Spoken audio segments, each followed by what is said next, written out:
साल 1971 India versus Pakistan युद्ध।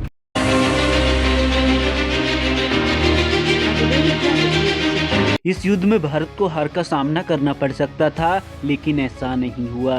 इस युद्ध के बारे में आपने बहुत कुछ सुना पढ़ा और देखा होगा, लेकिन आज हम इस वीडियो में कुछ ऐसे टॉपिक से बात करेंगे जो शायद ही आप में से कोई जानता होगा। नमस्कार दोस्तों, इस युद्ध में भारत ने न केवल एक ऐतिहासिक जीत हासिल की, बल्कि एक नया देश बनाया, बांग्लादेश। साथ ही साथ पूरे विश्व में अपनी एक अलग पहचान बनाई और पूरे विश्व को बताया कि हम शांत हैं तो हमें शांत रहने दो, वरना अगर हम अशांत हुए तो सब कुछ शांत कर देंगे। किसी बीमारी का इलाज करने के लिए बीमारी का कारण जानना बहुत जरूरी है दोस्तों।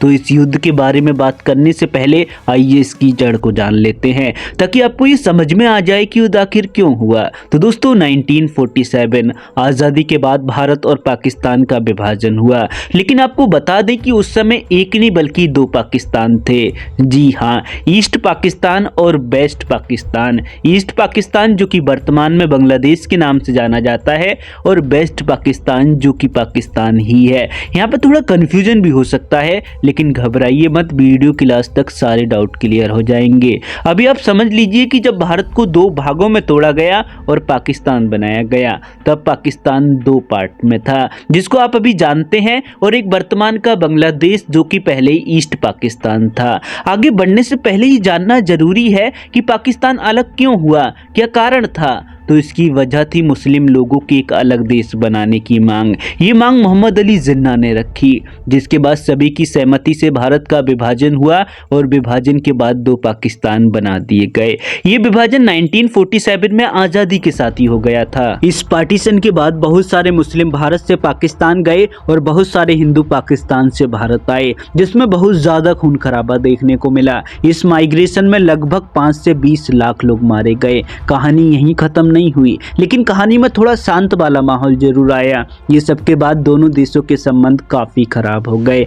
आजादी के बाद पाकिस्तान के प्राइम मिनिस्टर मोहम्मद अली जिन्ना बने और भारत के प्राइम मिनिस्टर जवाहरलाल नेहरू। उम्मीद है आपको पार्टीशन की वजह समझ आ गई होगी। इसके बाद अब थोड़ा उस समय के पाकिस्तान के हालातों पर जिक्र कर लेते हैं कि इसके बाद पाकिस्तान में ऐसी क्या चीजें हुई जिनकी वजह से पाकिस्तान ने अपने आप को ही खो दिया। तो दोस्तों, आजादी के बाद मोहम्मद अली जिन्ना एक बयान में कहते हैं कि पाकिस्तान की कोई राष्ट्रभाषा होगी तो वो सिर्फ उर्दू होगी। अब क्योंकि मुस्लिम धर्म में उर्दू को धार्मिक भाषा माना जाता है, इसलिए इस बात को सबने बहुत जल्दी स्वीकार कर लिया। ये एक मेन पॉइंट था युद्ध की वजह, क्योंकि पाकिस्तान सरकार ने कहा कि अब से ईस्ट और वेस्ट पाकिस्तान में जो भी सरकारी काम होंगे वो सब उर्दू में ही होंगे, बंगाली और अन्य भाषा में कोई काम नहीं होगा। अब क्योंकि वेस्ट पाकिस्तान के लोग उर्दू जानते थे, तो उनको कुछ ज्यादा खास दिक्कत नहीं थी इस बात से। लेकिन वहीं दूसरी साइड ईस्ट पाकिस्तान, जिसमें 99% जनसंख्या बंगाली थी और बंगाली भाषा ही जानती थी, उनके लिए ये एक बहुत बड़ी बात थी। सेकंड मेन पॉइंट ये था कि ईस्ट पाकिस्तान वेस्ट पाकिस्तान से कंट्रोल होता, यानी कि ईस्ट पाकिस्तान में क्या होना है, क्या करना है, सारी चीजें वेस्ट पाकिस्तान से ही कंट्रोल होती, क्योंकि पाकिस्तान के सारे लीडर और सभी कार्यालय वेस्ट पाकिस्तान में ही बनाए गए थे।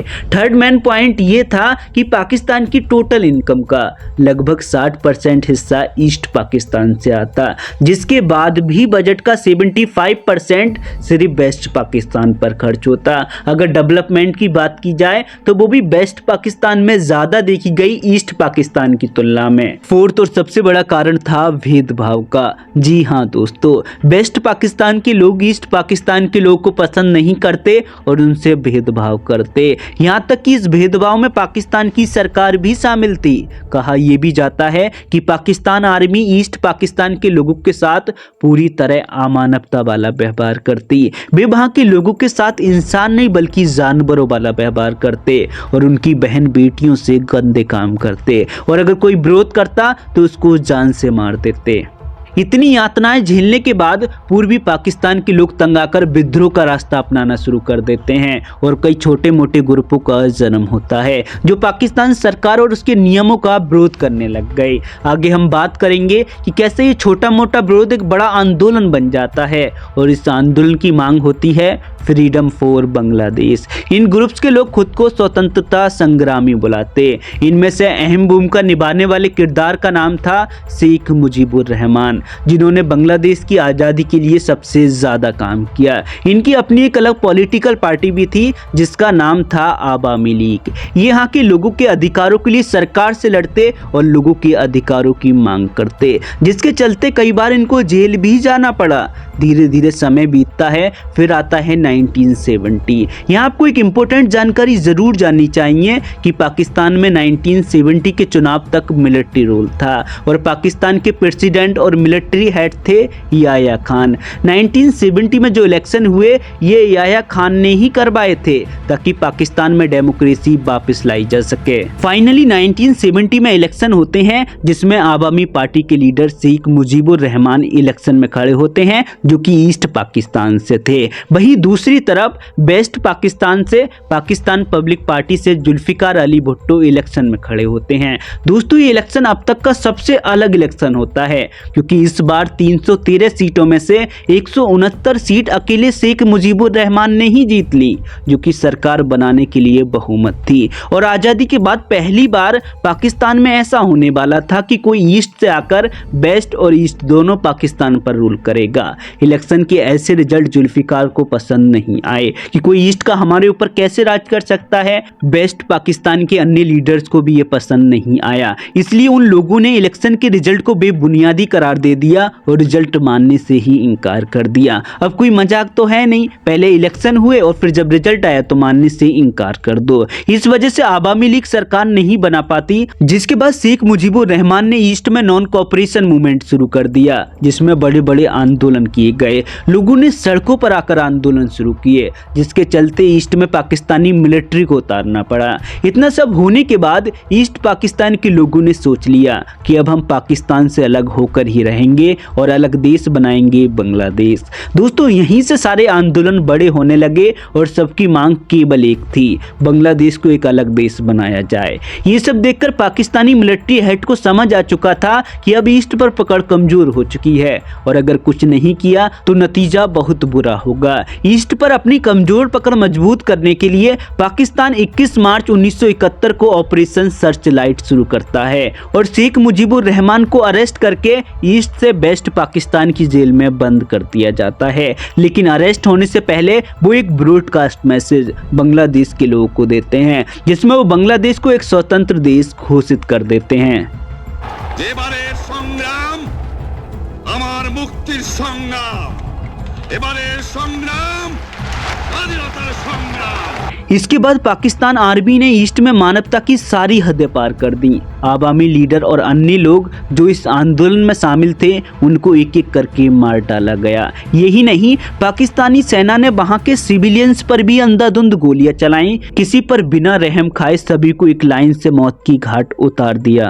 शेख मुजीबुर रहमान जेल में थे और ईस्ट में कत्लेआम चल रहा था, आवामी लीडर मारे जा रहे थे। इसके बाद बांग्लादेश के कुछ नागरिक जो कि पाकिस्तान की आर्मी में थे वो और कुछ आम नागरिक मिलकर पाकिस्तानी मिलिट्री से लड़ने का तय करते हैं और अपनी एक अलग आर्मी बनाते हैं जिसका नाम मुक्ति वाहिनी रखते हैं। लेकिन पाकिस्तान की आर्मी के पास एडवांस गन थी जिससे उनसे लड़ पाना आसान नहीं था, जिसके बाद कई मैन लीडर भारत आकर भारत की मदद मांगते हैं। वही दूसरी तरफ बांग्लादेश के आम लोग डर के बॉर्डर क्रॉस करके भारत के पश्चिम बंगाल, बिहार, असम और अन्य पड़ोसी राज्य में ऐसा रिफ्यूजी शरण ले रहे थे जिससे देखते देखते कुछ महीने में लगभग 1 करोड़ से ज्यादा बांग्लादेशी भारत आ चुके थे। उस समय भारत की आयरन लेडी इंदिरा गांधी ने मामले को समझा और विचार किया कि इतने ज्यादा लोगों को हम खाना, दवा, पानी और घर नहीं दे सकते और अगर दे भी दें तो कब तक? तो क्यों ना इनको इन्हीं के घर में रहने में मदद कर दी जाए, क्योंकि उस समय भारत की इकोनॉमी इतनी स्ट्रांग नहीं थी और अगर इतने लोगों को भारत में रख लिया जाता तो इकोनॉमी गिरने का भी खतरा था। लेकिन प्राइम मिनिस्टर इंदिरा गांधी ने मन में इसका हल सोच लिया था। वो हल क्या है आगे पता चलेगा। इसके लिए भारत ने मुक्ति वाहिनी को हथियार देना शुरू किया और खुल के सपोर्ट किया, लेकिन हथियार भी एक लिमिट तक ही दी जा सकते थे, क्योंकि उस समय भारत खुद हथियार के मामले में दूसरे देशों पर डिपेंड था। इसलिए इंदिरा गांधी चाहती थी कि सीधा सीधा पाकिस्तान से युद्ध करके बांग्लादेश को आजाद करा दिया जाए, जिससे सारे रिफ्यूजी वापस जा सकें। जिसके लिए उन्होंने आर्मी चीफ शाम मानेकशॉ और कैबिनेट मिनिस्टर से मीटिंग की और पाकिस्तान पर तुरंत अटैक करने को कहा, जिस पर आर्मी चीफ शाम मानेकशॉ ने साफ मना कर दिया और इसके दो रीजन बताए। फर्स्ट, इंडियन आर्मी इस समय रेडी नहीं है और न ही हमारे पास युद्ध लड़ने के लिए जरूरी हथियार और अन्य सामान है। सेकंड रीजन बताया कि ये मौसम ईस्ट में युद्ध के लिए ठीक नहीं है, क्योंकि मई के महीने में ईस्ट में मानसून की वजह से बारिश होती है, जिससे वहां आर्मी व्हीकल्स की मूवमेंट सही से नहीं हो सकती। आर्मी चीफ की इस बात से इंदिरा गांधी पूरी तरह सहमत थी, क्योंकि उनको पता था चाइना और यूएस पाकिस्तान के सपोर्ट में हैं और अगर बिना सोचे समझे बिना पूरी तैयारी की युद्ध किया तो हो सकता है हमको एक साथ 3 साइड युद्ध लड़ना पड़े। इसके बाद इंदिरा गांधी मान जाती हैं और इंडियन आर्मी चीफ से बोलती हैं, अभी युद्ध मत करिए, लेकिन आर्मी को तैयार करना शुरू कीजिए, जब आपको लगेगा हमला तब होगा। इसके बाद इंडियन आर्मी वॉर प्रैक्टिस में लग जाती है और दूसरी तरफ इंडिया ने इंटरनेशनल पॉलिटिक्स में ये बात बताने का ट्राई किया कि कैसे बांग्लादेश में पाकिस्तान जुल्म कर रहा है। उस समय पाकिस्तान के संबंध चाइना और यूएस से बहुत स्ट्रांग थे। इस वजह से यदि भारत पाकिस्तान पे हमला करता तो हो सकता था चाइना भी इंडिया पे हमला कर दे, और अगर चाइना हमला कर देता तो इंडिया को 3 साइड वॉर करना पड़ता और अमेरिका भी पाकिस्तान को सपोर्ट करके इंडिया पर इंटरनेशनल लेवल पर दबाव बनाता। इन सब वजह से युद्ध को पोस्टपोन कर दिया गया। इसके बाद अगस्त 1971 में इंडिया को इंटरनेशनल लेवल पर एक बड़ी कामयाबी मिलती है, जिसमें इंडिया और सोवियत संघ के बीच एक संधि होती है, जिसको Indo Soviet treaty of peace, friendship and cooperation का नाम दिया गया। इस संधि का मतलब था कि दोनों कंट्री में से अगर किसी एक पर भी हमला होता है तो वो हमला दोनों कंट्री पर माना जाएगा और दोनों कंट्री मिलकर लड़ेंगी। दोस्तों, ये संधि ही वह वजह थी जिसकी वजह से भारत को हार का सामना नहीं करना पड़ा, बट कैसे, तो वो अभी आपको आगे पता चल जाएगा। देखते देखते नवंबर महीना आ गया और ईस्ट पाकिस्तान के हालात बद से बदतर हो चुके थे और दूसरी तरफ रिफ्यूजी भी भारत आते जा रहे थे। ये सब देखकर भारत समझ गया कि युद्ध ही आखिरी कदम है जिससे पाकिस्तान को रोका जा सकता है। जिसके बाद भारत ने तय किया कि वो 4 दिसंबर को अटैक करेगा। भारत जानता था कि युद्ध 2 साइड से करना पड़ेगा, इसलिए भारत ने स्ट्रेटजी बनाई कि वेस्ट में हम डिफेंसिव मोड में वॉर करेंगे और ईस्ट में ऑफेंसिव मोड में, जिससे ईस्ट में ज्यादा से ज्यादा हमला करके बांग्लादेश को जल्द से जल्द आजाद किया जा सके। वही पाकिस्तान के मिलिट्री लीडर याह्या खान को यह पता लग गया कि भारत ईस्ट में कभी भी अटैक कर सकता है, जिससे पाकिस्तान घबरा गया और पाकिस्तान ने सोचा कि क्यों ना भारत के हमला करने से पहले हम ही खुद भारत पे हमला कर देते हैं। इसके बाद पाकिस्तान 3 दिसंबर 1971 यानी भारत के डिसाइड अटैक प्लान से एक दिन पहले खुद ही सामने से भारत पर हमला कर देता है। ये हमला हवाई हमला था, जिसमें पाकिस्तान के फाइटर जेट भारत के पठानकोट, अमृतसर, आगरा के इंडियन एयर बेसिस पर बम कराते हैं, जिसमें केवल रनवे को नुकसान हुआ, जिसको भारत ने कुछ घंटों में ही ठीक कर लिया। पाकिस्तान ने टोटल 8 अलग अलग जगहों पर बॉम्बिंग की थी। इसके बाद इंदिरा गांधी रेडियो पर सभी देशवासियों को इस हमले के बारे में बताती हैं। वहीं सामने से हमला करके पाकिस्तान ने युद्ध का इल्जाम खुद पे ले लिया और भारत को एक अच्छा बहाना मिल गया। फिर इसके बाद भारत ने युद्ध का ऐलान कर दिया और भारत ने दोनों तरफ बहुत ही बहादुरी से युद्ध लड़ा। इस युद्ध में इंडियन आर्मी, इंडियन एयरफोर्स और इंडियन नेवी तीनों सेनाओं ने अपना दम दिखाया। 4 दिसंबर को इंडियन एयरफोर्स ने वेस्ट में पाकिस्तान में घुसकर पाकिस्तान के हमले से भी ज्यादा पावरफुल हमला किया और पाकिस्तान के एयर बेसिस को निशाना बनाया गया। दूसरी तरफ इंडियन नेवी की ईस्टर्न फ्लीट रात में ईस्ट पाकिस्तान पर हमला करती है। नेवी की इस स्ट्राइक में आईएनएस विक्रांत भी शामिल था। उसी रात इंडियन नेवी वेस्ट में ऑपरेशन ट्राइडेंट लॉन्च करती है और कराची पोर्ट पर अटैक करके उसको पूरी तरह से बर्बाद कर देती है। इस अटैक में इंडियन नेवी ने वहां के के ऑयल टैंकर्स को भी तबाह कर दिया, जिससे वहां बहुत बड़ी आग लग गई जो कि कई दिनों तक लगी रही। उधर पाकिस्तान को खबर मिलती है कि भारत की अधिकांश फोर्स ईस्ट में है और राजस्थान के लोंगेवाला पोस्ट पर केवल 120 सैनिक तैनात हैं। पाकिस्तान ने सोचा कि क्यों ना लोंगेवाला पोस्ट पर कब्जा कर लिया जाए, क्योंकि 120 सैनिक को हराना कौन सी बड़ी बात है। इसलिए पाकिस्तान से ब्रिगेडियर तारिक मीर 3000 सैनिक और 45 टैंक लेकर लोंगेवाला पोस्ट पर अटैक करने के लिए निकल जाता है। उस समय लोंगेवाला पोस्ट पर कमांडर के.एच. चांदपुरी की ड्यूटी थी। ये अटैक काफी बड़ा था, जिसके लिए इंडियन आर्मी को इंडियन एयरफोर्स की मदद की जरूरत थी। इसके लिए उन्होंने एयरफोर्स से बात की, जिसमें बताया गया कि जैसलमेर एयरबेस पर 4 हंटर एयरक्राफ्ट मौजूद हैं। लेकिन समस्या ये थी कि ये एयरक्राफ्ट रात में ऑपरेशन करने में कैपेबल नहीं थे। अब किसी भी तरह पाकिस्तान को सुबह तक रोकना था।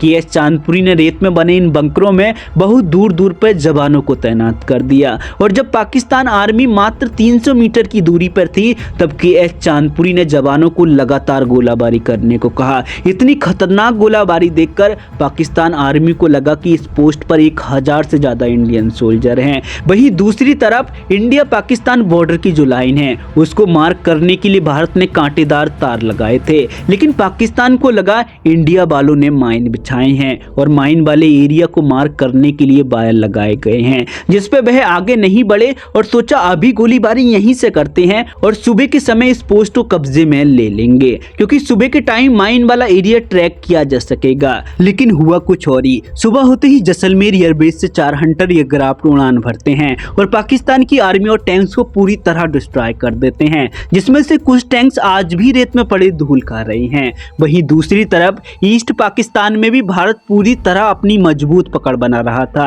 चारों तरफ से अटैक करके ईस्ट पाकिस्तान के बहुत से इलाके इंडिया के कब्जा में हो चुके थे, लेकिन पूरी तरह से कब्जा करने के लिए ढाका पर कब्जा करना जरूरी था, क्योंकि वह उस समय पूर्वी पाकिस्तान की राजधानी थी। इधर इंडियन आर्मी ढाका की तरफ बढ़ ही रही थी कि तभी इस वॉर में एंट्री होती है पाकिस्तान के सबसे बड़े सपोर्टर और दुनिया के सबसे ताकतवर देश अमेरिका की। अमेरिका राष्ट्रपति निक्सन ने इंडिया को काउंटर करने के लिए विमान वाहक पोत USS इंटरप्राइज के नेतृत्व में टास्क फोर्स 74 को बंगाल की खाड़ी की ओर रवाना कर दिया। इस फ्लीट में दुनिया का सबसे बड़ा एयरक्राफ्ट कैरियर, 8 नेवी शिप और एक न्यूक्लियर अटैक सबमरीन भी थी। और दूसरी तरफ यूके ने भी अपनी नेवी भारत के खिलाफ अरेबियन ओशियन में भेज दी, जिसमें यूके का एयरक्राफ्ट कैरियर ईगल और कुछ नेवी शिप्स थी। अब भारत का युद्ध सिर्फ पाकिस्तान से नहीं बल्कि अमेरिका और यूके से भी था और भारत अकेले इन देशों से नहीं लड़ सकता था। लेकिन शायद अमेरिका ये भूल गया कि भारत का एक सच्चा दोस्त भी है जो इस युद्ध में उसकी मदद कर सकता है। इसके बाद भारत ने सोवियत संघ से मदद मांगी और सोवियत संघ ने बिना देरी किए अपनी शक्तिशाली पैसिफिक फ्लीट को भारत के समर्थन में रवाना कर दिया। इस बेड़े में 5 युद्धपोत, 6 घातक न्यूक्लियर अटैक सबमरीन शामिल थी। इस फ्लीट ने अमेरिका को न केवल रोका बल्कि यूके को वापस जाने को भी मजबूर कर दिया। अब अमेरिका और यूके पाकिस्तान के लिए न्यूक्लियर वॉर नहीं करना चाहते थे, इसलिए उनको वापस जाना पड़ा। अब जरा सोचिए, अगर वो संधि ना होती तो भारत पाकिस्तान को तो आराम से धूल चका देता, लेकिन अमेरिका जैसे सुपर पावर कंट्री के साथ यूके से लड़ना असंभव था। यही वो कारण था जिसका जिक्र हमने वीडियो की शुरुआत में किया था कि जिसकी वजह से भारत हार सकता था। अब वीडियो में आगे बढ़ते हैं। इसके बाद फिर से पाकिस्तान अकेला पड़ चुका था और उधर भारतीय सेना ढाका पहुंच के ढाका को चारों तरफ से घिर चुकी थी। इसके बाद इंडिया ने पाकिस्तान को कहा कि वो सरेंडर कर सकता है, लेकिन पाकिस्तान ने सरेंडर नहीं किया। 14 दिसंबर तक इंडियन आर्मी ढाका को चारों तरफ से घेर चुकी थी। इसके बाद इंडिया को खबर मिलती है कि ढाका में स्थित गवर्नमेंट हाउस में एक मीटिंग होने वाली थी और इस मीटिंग में वो वॉर को लेकर कुछ एक्शन प्लान पे बात करने वाले हैं, लेकिन एयरफोर्स ने मीटिंग के दौरान ही गवर्नमेंट हाउस पर एयर स्ट्राइक कर दी और पूरे गवर्नमेंट हाउस को ही खत्म कर दिया। इसके बाद पाकिस्तानी सेना का मनोबल टूट जाता है और दूसरी तरफ 15 दिसंबर को ढाका में इंडियन आर्मी का भी कब्जा हो चुका था और साथ ही इंडियन नेवी ने सी रूट भी ब्लॉक कर दिया था और बाई लैंड कोई भी पाकिस्तानी भाग नहीं सकता था। इसके बाद पाकिस्तानी सैनिक अपनी जान बचाकर जहां भी जगह मिली वहां जाकर छुप गए और फिर सैम मानेक्शॉ ने पाकिस्तान को सरेंडर करने को कहा। 16 दिसंबर को इंडियन मेजर जनरल जैकब, जो कि eastern command of the Indian army के चीफ और स्टाफ थे, उन्हें जनरल नियाजी के पास सरेंडर के नेगोशिएशन के लिए भेजा गया, जिसके बाद नियाजी ने सरेंडर करने के लिए हाँ बोल दी और उसी दिन ढाका के रमना रेस कोर्स में सभी पाकिस्तानी सरेंडर कर देते हैं और जनरल नियाजी ने लेफ्टिनेंट जनरल JS अरोरा की निगरानी में publicly instrument of surrender sign किया और रोते हुए अपनी रिवॉल्वर निकालकर जनरल अरोरा को दे दी। पाकिस्तान जनरल के साथ साथ पाकिस्तान के 93,000 सैनिकों ने भी सरेंडर किया, जो कि दूसरे विश्व युद्ध के बाद सबसे बड़ा सरेंडर था। इसके बाद भारत ने जिनेवा कन्वेंशन के तहत पाकिस्तान के सभी सैनिकों को पाकिस्तान भेज दिया और दूसरी तरफ 1 करोड़ रिफ्यूजियों को घर वापस भेजा और अब ईस्ट पाकिस्तान, जो कि आज़ाद होकर बांग्लादेश यानी कि एक नया देश बन चुका था। कुछ समय के बाद शेख मुजीबुर रहमान बने बांग्लादेश के प्राइम मिनिस्टर और धीरे धीरे एक के बाद एक दुनिया के सभी देशों ने बांग्लादेश को एज अ कंट्री के तौर पर मान्यता दे दी। तो ये था 1971 वॉर का पूरा सच, जिसमें भारत क्या है और क्या कर सकता है पूरी दुनिया ने देखा। तो वीडियो को अब यहीं पे एंड करते हैं, मिलते हैं एक नई वीडियो में, तब तक के लिए जय हिंद।